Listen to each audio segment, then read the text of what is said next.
دانیل 10واں باب۔ شاہ فارس خورس کے تیسرے سال میں دانیل پر، جس کا نام بیلتشزر رکھا گیا، ایک بات ظاہر کی گئی، اور وہ بات سچ اور بڑی لشکر کشی کی تھی، اور اس نے اس بات پر غور کیا اور اس رویا کا بھید سمجھا۔ میں دانیل ان دنوں میں 3 ہفتوں تک ماتم کرتا رہا، نہ میں نے لذیذ کھانا کھایا، نہ گوشت، اور میں نے میرے منہ میں دخل پایا، اور نہ میں نے تیل ملا، جب تک کہ پورے 3 ہفتے گزر نہ گئے۔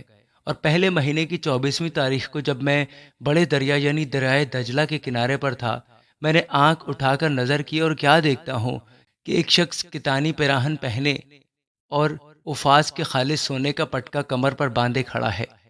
اس کا بدن زبر جد کی مانند، اور اس کا چہرہ بجلی سا تھا، اور اس کی آنکھیں آتشی چراغوں کی مانند تھیں۔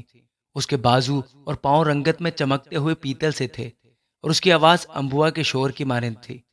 میں دانیل ہی نے یہ رویا دیکھی، کیونکہ میرے ساتھیوں نے رویا نہ دیکھی، لیکن ان پر بڑی کپکپی طاری ہوئی، اور وہ اپنے آپ کو چھپانے کو بھاگ گئے۔ سو میں اکیلا رہ گیا اور یہ بڑی رویا دیکھی، اور مجھ میں تاب نہ رہی، کیونکہ میری تازگی پس مردگی سے بدل گئی، اور میری طاقت جاتی رہی۔ پر میں نے اس کی آواز اور باتیں سنی، اور میں اس کی آواز اور باتیں سنتے وقت منہ کے بل بھاری نیند میں پڑ گیا، اور میرا منہ زمین کی طرف تھا۔ اور دیکھ، ایک ہاتھ نے مجھے چھوا اور مجھے گھٹنوں اور ہتھیلیوں پر بٹھایا، اور اس نے مجھ سے کہا، اے دانیل، عزیز مرد، جو باتیں میں تجھ سے کہتا ہوں سمجھ لے، اور سیدھا کھڑا ہو جا، کیونکہ اب میں تیرے پاس بھیجا گیا ہوں۔ اور جب اس نے مجھ سے یہ بات کہی تو میں کانپتا ہوا کھڑا ہو گیا۔ تب اس نے مجھ سے کہا، اے دانیل، خوف نہ کر، کیونکہ جس روز سے تو نے دل لگایا کہ سمجھے اور اپنے خدا کے حضور عاجزی کرے، تیری باتیں سنی گئی، اور تیری باتوں کے سبب سے میں آیا ہوں۔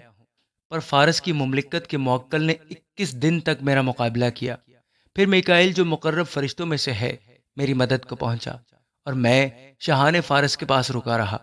پر اب میں اس لیے آیا ہوں کہ جو کچھ تیرے لوگوں پر آخری ایام میں آنے کو ہے، تجھے اس کی خبر دوں، کیونکہ ہنوز یہ رویا زمانہ دراز کے لیے ہے۔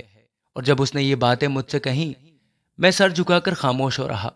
تب کسی نے، جو آدم ذات کی مانند تھا، میرے ہونٹوں کو چھوا، اور میں نے منہ کھولا، اور جو میرے سامنے کھڑا تھا اس سے کہا، اے خداوند، اس رویا کے سبب سے مجھ پر غم کا ہجوم ہے، اور میں ناتوان ہوں۔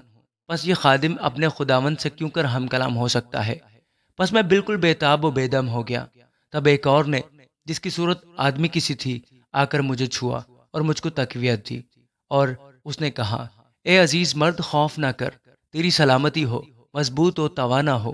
اور جب اس نے مجھ سے یہ کہا تو میں نے توانائی پائی، اور کہا، اے میرے خداوند، فرما، کیونکہ تو ہی نے مجھے قوت بخشی ہے۔ تب اس نے کہا، کیا تو جانتا ہے کہ میں تیرے پاس کس لیے آیا ہوں؟ اور اب میں فارس کے موکل سے لڑنے کو واپس جاتا ہوں، اور میرے جاتے ہی یونان کا موکل آئے گا، لیکن جو کچھ سچائی کی کتاب میں لکھا ہے تجھے بتاتا ہوں، اور تمہارے موکل میکائیل کے سوا اس میں میرا کوئی مددگار نہیں۔ آمین۔